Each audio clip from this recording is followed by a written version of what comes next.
Police अधीक्षक Amok गावकर यांच्या विशेष पथकाचे प्रमुख मिलिंद कुमार बहाकार यांना माहिती मिळाली की खदान पोलीस स्टेशनच्या हद्दीतील अब्दुल्ला कॉलनी येथे वर्ली मटक्याच्या आकड्यावर जुगार सुरू आहे।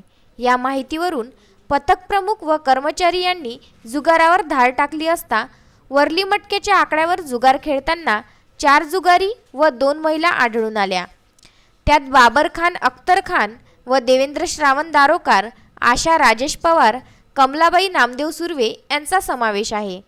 त्यांच्याकडून 10,230 व एक मोबाईल असा एकूण 11,230 रुपयांचा मुद्देमाल जप्त करण्यात आला।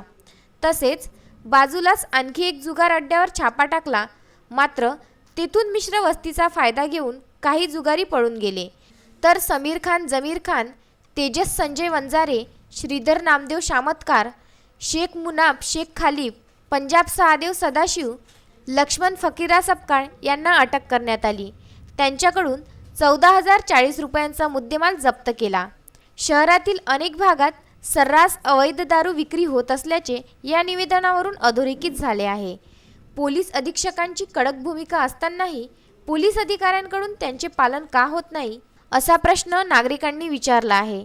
काही दिवसांपूर्वी शहरातील संपूर्ण अवैध धंदे बंद झाले होते, मात्र आता हळूहळू अवैध धंदेवाल्यांनी डोकेवर काढल्याचे दिसून येत आहे। याला स्थानिक पोलिसांचे अभय तर नाही ना, असा प्रश्न उपस्थित होत आहे। अकोला येथून दीपक गवई यांचा विदर्भ न्यूज करिता हा वृत्तांत।